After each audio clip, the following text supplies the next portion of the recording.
Dragons in a Bag. Zetta, Elliott. Chapter 9. Who do we have here, Trub asks. I notice that his eyes gleam along with his gold tooth whenever he smiles. This is my friend Vic and his sister Kavita. Trub shakes both their hands and then points to the bench and says, "Why don't we sit down? I can think on my feet, but we can make a better plan if we put our heads together." I sit down first. Trub sits on one side of me and Vic sits on the other. Kavita holds Ma's purse on her lap and sits at the far end of the bench.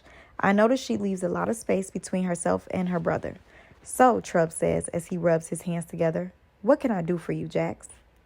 I know it's rude to stare, but I cannot stop looking at Trub's bushy eyebrows. The gray and white hairs far outnumber the black ones, but there's no denying his eyebrows look a lot like mine. I want to ask him how we're related, but first I need to answer his question. Amber Rose said you could navigate between dimensions. Ma tried to do it, but something went wrong with the transporter. I point to the guardhouse between us, and Trub nods like he understands. "What's a transporter?" says Cavi, and Vic shushes his sister. "Mind your business, Cavi." She sulks and turns away from us while I finish telling my story to Trub. Vic listens closely but doesn't say a word. When I reach the end, Trub strokes his bushy beard and thinks for a moment. "So there are two things we have to do. Deliver the dragon and find Ma. Which one do you want to do first?" "Find Ma," I say with hesitation. "When I left her, she was in trouble." "Ma got a nose for trouble," he says with a chuckle. "But that's how he found me." Of course, there's a different kinds of trouble. What Ma's up against this time? A dinosaur, I think. Vic grabs my arm. "A real dinosaur?" I understand Vic's excitement, but there isn't a story I'm proud to share.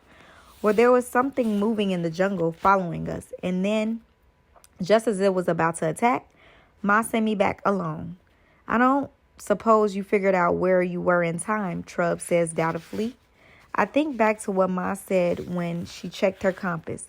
Ma thought it was a Mozambique area.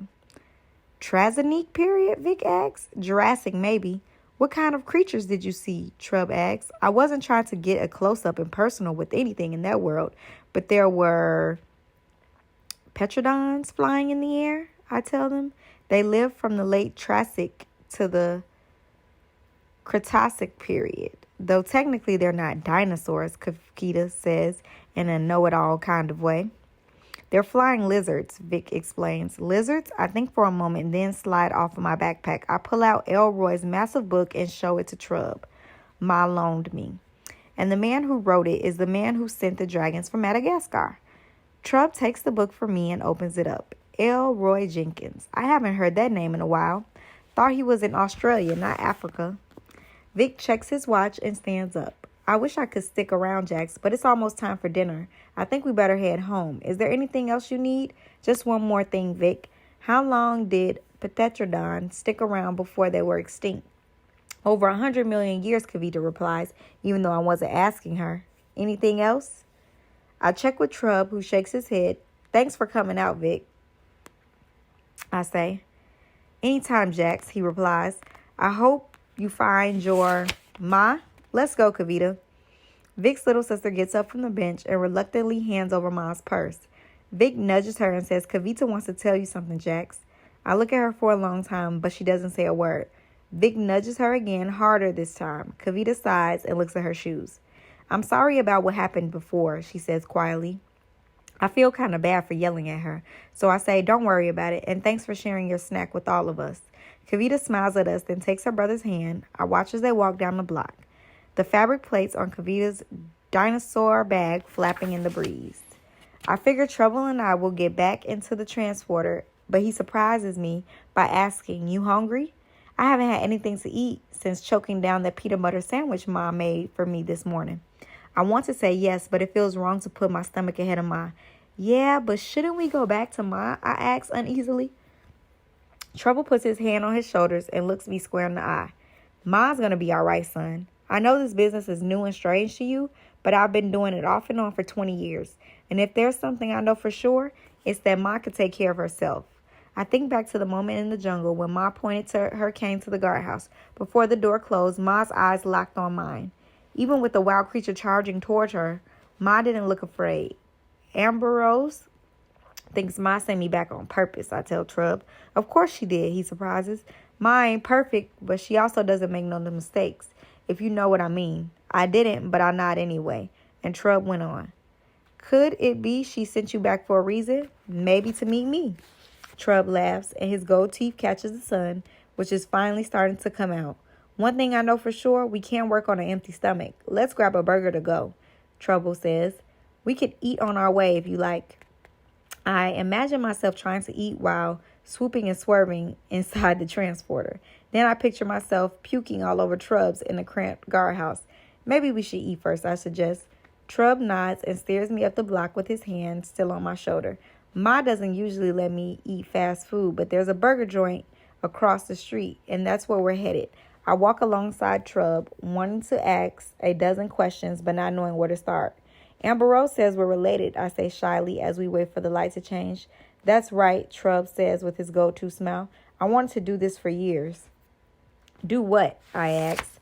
Take my grandson out for a burger? The light changes, but I don't step out off the curb. Instead, I turn to look closer at Trub. There's definitely a strong resemblance, but if he really is my grandfather, why didn't Mama mention him to me earlier? After my dad died, Mom made it seem like it was just the two of us against the world, and I liked it that way because I know I could count on her to be there for me. I always figured Mama was such a good mother because her own parents weren't there for her when she was my age. If she couldn't count on her father back then, why should I trust him now? Trub watches me as if he can see all the questions swirling in my mind. He smiles and gives me a shoulder another squeeze. I'm glad to see you, son, though I wish we could have met under different circumstances. You probably got a lot of questions for me. So now, how about we get some grub and then start to catching up? That sounds like a reasonable plan. So I say my questions until we're back on the stone bench in front of the guardhouse, eating greasy burgers and fries.